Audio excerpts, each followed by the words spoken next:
E aí, pessoal, vamos começar mais um episódio do podcast Os Sócios, episódio especial de número 100. E estou aqui, como sempre, com Malu Perini, minha sócia, minha esposa, host e rosto do podcast. Olá, pessoal, sejam bem-vindos. Bruno e Malu, qual foi o maior e o melhor investimento que vocês fizeram em vocês mesmos, além do casamento com altos frutos? Começa aí, amor. O maior investimento que eu fiz em mim mesmo. Mas você tá. Não sei se a pergunta foi pensando em cursos, em coisas que eu comprei. Investimentos que vocês fizeram em vocês Eu mesmos. acho que eu posso responder isso da seguinte forma. Eu não lembro quem postou no Instagram outro dia que uma pesquisa falou que o brasileiro, ele lê em média ao longo da vida dele inteira, e isso não conta só livros, né, mas se fosse transformado em livros, pensando em livros com 200 páginas, uns 170 livros na vida. Eu acho que o maior investimento que eu fiz em mim mesmo é que eu já li muito mais do que isso. Muito mais do que isso. Então, as pessoas não veem muita diferença se você começa a ler em um ano e lê um livro por mês, você leu 12 livros. Você está um pouco melhor do que quem não lê. Mas em 2 anos, 3 anos, você vai acumulando 24, 36, 48. E se forem 12? Esse ano, só do Clube do Livro, eu vou ler 12 livros. 13, na verdade, mas acho que o último encontro vai acabar caindo em janeiro. E fora isso, eu li outros, né? Li a trilogia Fundação, um calhamaço desse tamanho, né? Li livros do teatro grego que eu não coloquei no Clube do Livro, por exemplo. Então, contando que eu tô lendo com uma certa frequência desde que eu tinha uns 15 anos, e na média eu vou colocar que eu li um livro por mês, né? Então, tá indo aí. Eu acho que esse foi o maior investimento que eu fiz e não foi um investimento financeiro em si, porque livro é muito barato. Uhum. Aí as pessoas vão falar, ah, não é barato, não sei o que, tudo. Bom, se a gente for considerar o quanto custava um livro no passado, naquela época que tinha que ser feito por um copista, você não tinha imprensa, e as ricas famílias italianas ficavam disputando quem tinha mais glamour com base no tamanho das bibliotecas pessoais, né? O livro era muito caro. E hoje em dia, o livro é o preço de um lanche que você compra no McDonald's. E dependendo até mais barato. Tem plataformas que dão acesso a inúmeros e-books gratuitos. Tem lá a Esquilo, por exemplo, né, que é uma startup que a gente investe. E como eu tenho conta da Vivo, eu tenho acesso gratuito a Esquilo e você tem um acervo de e-books que é de milhares. Então, é um investimento muito mais de tempo do que um investimento financeiro. Eu acho que foi o investimento que mais agregou na minha vida, porque vários de vocês me admiram pelo fato de eu ter um arcabouço intelectual amplo, a ponto de poder consultar referências e ficar jogando para vocês aqui. E vocês pensam que eu tenho uma super memória por conta disso. Não é.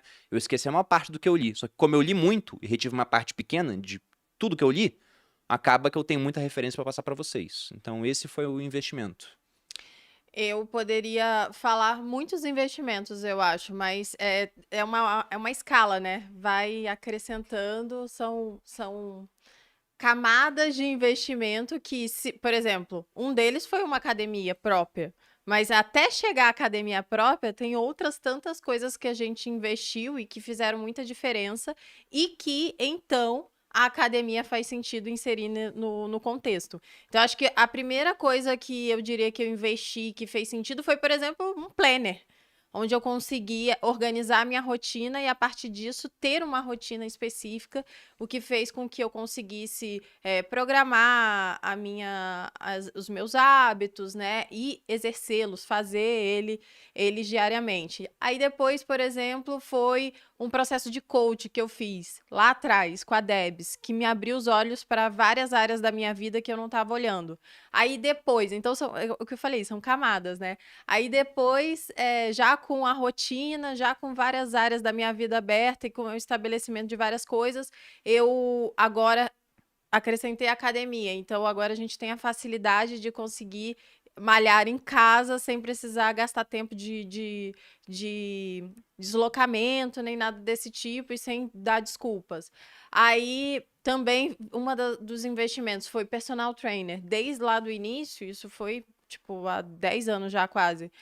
Eu deixava de fazer um monte de coisa para ter um personal uma vez por semana, para ele montar um treino específico e me ensinar a treinar. Eu fiz isso há muito tempo atrás, a gente nem tinha muita grana ainda, e eu já entendi que isso era uma prioridade, que isso poderia mudar o jogo para mim, e de fato mudou. Aí deixa eu pensar. Recentemente eu fiz uma capital lá de estilo com a Thalita Dalbó. Paguei também, investimento alto, paguei e tá dando frutos até agora. Então são várias coisas que eu eu vejo assim como diferencial e que eu investi dinheiro e que eu consigo, de alguma forma, ter esse retorno. Mas depende da fase da vida. Essa parte que a Malu falou do personal é curiosa, né? Porque, como ela disse, a gente não tinha muito dinheiro na época. Até tinha dinheiro investido, mas era um dinheiro que eu não contava como nosso. Era um dinheiro da Malu e do Bruno do futuro. E até hoje é, porque a gente não usa esse dinheiro pra nada. A gente vive com dinheiro novo. O dinheiro antigo ele tá investido e crescendo Inclusive, para que ele compra e possa virar outras materializa para que coisas. a gente faça o quê? Eu possa continuar bancando a casa. Na verdade, esse dinheiro nem banca a casa.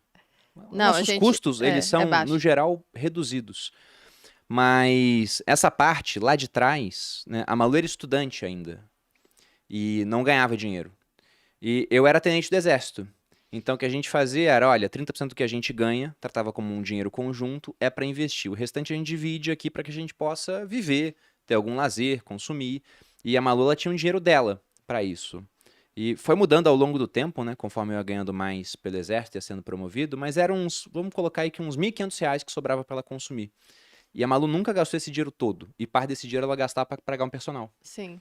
Então ela abria mão de muita coisa para poder pagar aquilo que ela falava, não, isso aqui vai ser um investimento em saúde, e no final das contas foi. Até hoje é, né? A gente encara assim. Mais do que saúde, né? Porque eu aprendi muito com os profissionais que eu contratei e hoje em dia eu tenho assim muito conhecimento sobre o tema e estudo cada vez mais também, o que me faz conseguir também passar isso no Materializa de alguma forma.